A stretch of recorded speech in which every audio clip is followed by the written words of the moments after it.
Growing up, Sunday mid-morning, late morning was really the quietest time in our house. There were no sports, there was no music classes, we hadn't remembered to do our homework yet, and it was a time my family would congregate in the kitchen. My dad would be making us lunches, my mom would be reading the boring adult parts of the paper, and my brother and I would sit in the breakfast nook, splitting the comic section. And after not understanding the Dilbert jokes and catching up on Calvin and Hobbes' activity for the week, I would flip to the back page. And below the famous birthdays and the word puzzles, and just to the left of the horoscopes, was the This Day in History section. Increasingly, those 5 dates captured my imagination far more than Garfield ever could. And it started this curiosity of what if, right?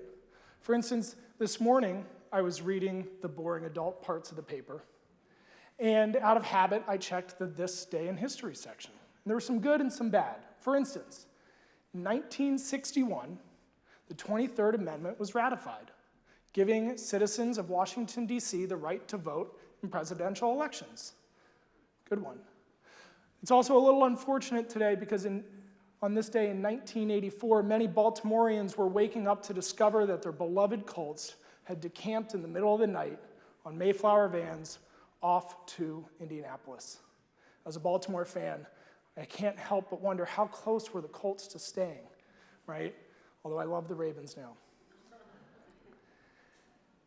And history is full of these moments, right? Take, for instance, in 1928, when a Scottish scientist by the name of Alexander Fleming walked into his lab to discover that his experiment had been ruined, right? Mold had appeared in the petri dish, either from a janitor leaving the window open or something from another laboratory across the hall.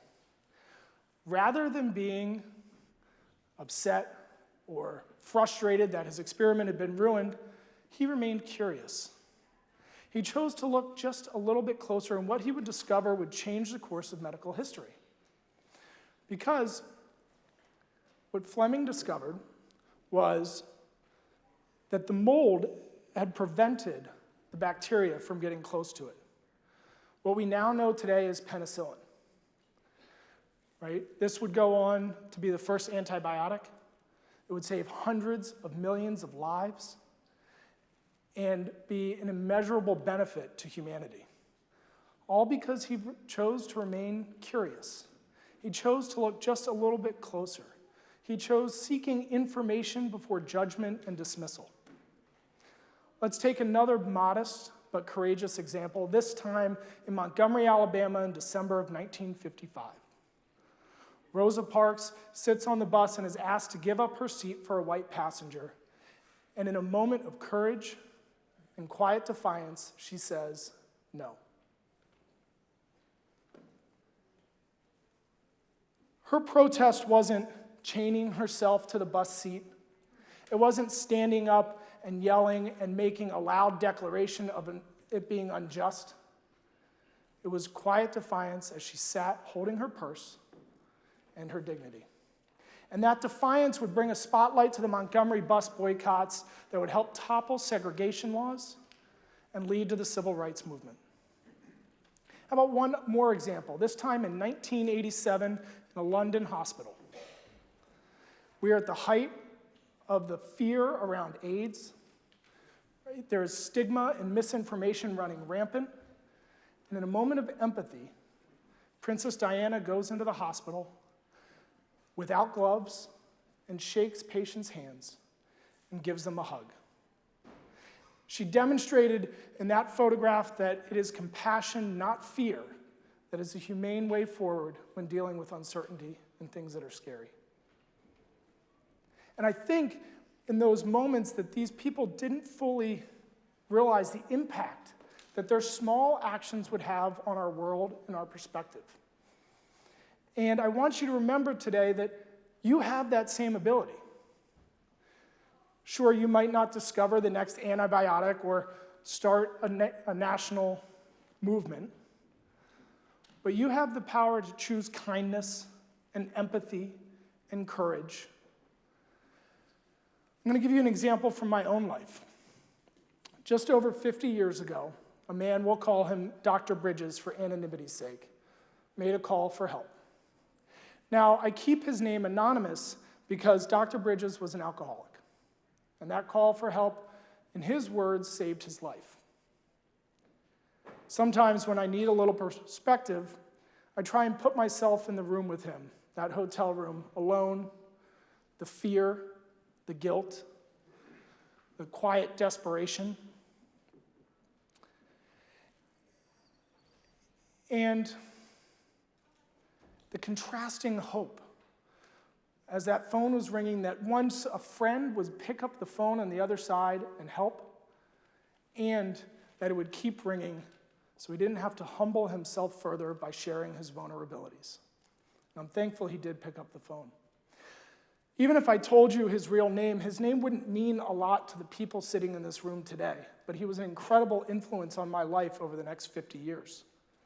He taught me that there are many ways to be a man. He taught me how not to take myself too seriously. He taught me that my words and my actions and my decisions are my choice, right? And that if I want to be the type of person that is kind, I just need to do small, kind actions. And if I want to be the type of person that is empathetic, I just need to do small, kind, empathetic actions. There were hundreds, perhaps thousands of people Dr. Bridges influenced.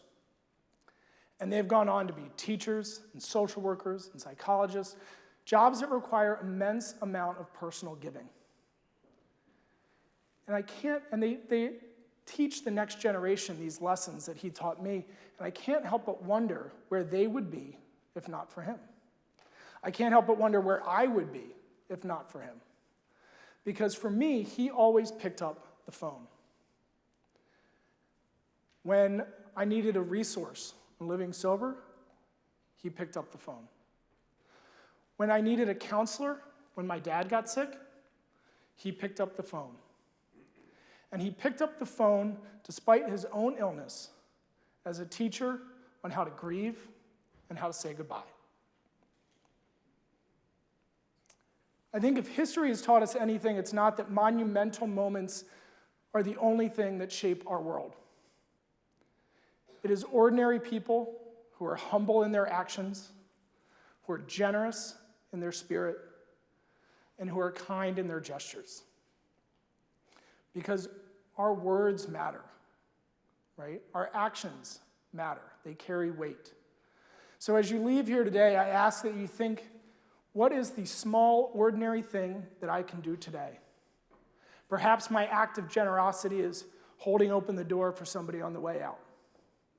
Perhaps my small act of kindness is reaching out to a friend or a family member who I haven't heard from in a long time. What is my small act of empathy or courage or compassion going to be? The famous American anthropologist, speaker, and author Margaret Mead has a very famous quote that says, "Never underestimate the power of a small, dedicated group of people to change the world. Indeed, it's the only thing that ever has." And I love that quote because I think it transcends time and place, but it's missing something. A small addendum that says, never underestimate an individual's simple decision that can create ripples that inspire change and inspire hope. Thank you.